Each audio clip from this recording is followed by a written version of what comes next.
ഇന്ന് ഞാൻ പറയാൻ പോകുന്നത് എൻ്റെ ആദ്യ പ്രണയവുമായിട്ട് ബന്ധപ്പെട്ട് ഞാൻ ഒരു വീഡിയോ ചെയ്തിട്ടുണ്ടായിരുന്നു. അതിൻ്റെ ബാക്കിയാണ്.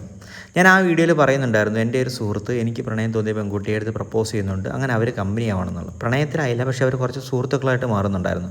ഇത് എന്നെ ഭയങ്കര നിരാശയിലാക്കി. കാര്യം എനിക്ക് എങ്ങനെയെങ്കിലും ഈ പെൺകുട്ടിയെ ഒട്ടടുന്ന് മുട്ടണം, ഒന്ന് സംസാരിക്കണമെന്നുള്ളൊരു വ്യഗ്രത, അല്ലെങ്കിൽ എൻ്റെ ഇഷ്ടം കൺവേ ചെയ്യണമെന്നുള്ളൊരു തോന്നൽ എൻ്റെ മനസ്സിൽ വന്നു.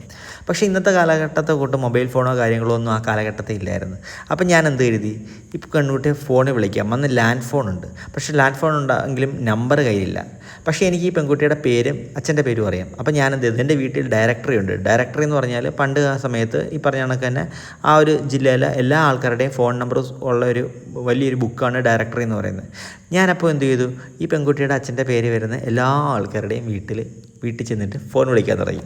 ഇന്ന ആളാണോ എന്ന് ചോദിച്ച് അങ്ങനെ ഓരോ പേരെടുക്കും, പക്ഷേ നടക്കത്തില്ല. അങ്ങനെ ആ പരിപാടി ഫ്ലോപ്പ് ആയപ്പോൾ എനിക്ക് മനസ്സിലായി ഇത് പറ്റത്തില്ല, ഞാൻ കുറച്ചും കൂടെ റിസ്ക് എടുത്ത് ഇവിടെ നമ്പർ ഒപ്പിക്കണമെന്ന്.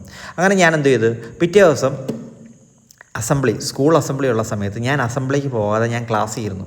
എന്നിട്ട് ഞാൻ ഇവിടെ ബാഗ് തുറന്നിട്ട് ഞാൻ ഈ പറഞ്ഞ കണക്കിന് നമ്പർ കുറിച്ചെടുക്കുന്നുണ്ട് ഡയറിയിൽ നിന്ന്, സ്കൂൾ ഡയറിയിൽ നിന്ന്. എന്നിട്ട് ഞാൻ ആ നമ്പറിൻ്റെ സഹായത്തോടെ ഞാൻ ഇവിടെ വിളിക്കുന്നുണ്ട്. വീട്ടിൽ ചെന്നിട്ട് ഞാൻ ഈ പെൺകുട്ടിയെ വിളിക്കുന്നുണ്ട്. പക്ഷേ ഈ പെൺകുട്ടി ഫോൺ എടുത്തപ്പോൾ ഞാൻ പേടിച്ചു പോയി. എനിക്ക് സംസാരിക്കാൻ പറ്റുന്നില്ല. 6ാം ക്ലാസ്സിലാണെന്ന് ആലോചിക്കണം. ഞാൻ ഫോൺ കട്ട് ചെയ്തു. എന്നിട്ട് പിന്നെ എനിക്ക് മനസ്സിലായി ഈ പരിപാടി നടക്കത്തില്ലെന്ന്. അപ്പം ഞാൻ പിന്നെ ഭയങ്കര വിഷമത്തോടെ ഞാൻ ക്ലാസ്സിലേക്ക് പോയി കഴിഞ്ഞാൽ പിന്നെ എനിക്ക് നിസ്സഹായനായിട്ട് ഇവരുടെ ആ ഒരു സൗഹൃദം കണ്ടു നിൽക്കാനേ പറ്റുകയുള്ളൂ. പിന്നെ പിറ്റേ വർഷമായപ്പോൾ തന്നെ ഞാൻ ക്ലാസ് മാറി.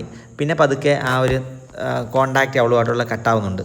ഒരുപക്ഷെ എല്ലാവരുടെയും ആദ്യ പ്രണയം ഇങ്ങനെ ആയിരിക്കില്ലേ. പറയാതെ പോയ പ്രണയങ്ങൾ ഒരുപാട് നമുക്ക്, പ്രത്യേകിച്ച് 90s കിഡ്സിന് കാണും. ആ കാലഘട്ടത്തിൽ കൺവേ ചെയ്യാൻ ഒരുപാട് ബുദ്ധിമുട്ടില്ലേ പ്രണയം എന്ന് പറയുന്നത്.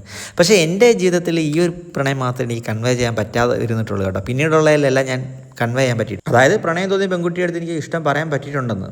പിന്നെ അവരുടെ മറുപടി യെസ് ആണോ നോ ആണോ എന്നുള്ളതിന് പ്രസക്തിയില്ല, പക്ഷേ എനിക്ക് പറയാൻ പറ്റിയിട്ടുണ്ട്. എന്തായാലും ഇതൊക്കെ മനോഹരമായ ഓർമ്മകളായിരുന്നു ബാല്യത്തെക്കുറിച്ചുള്ള.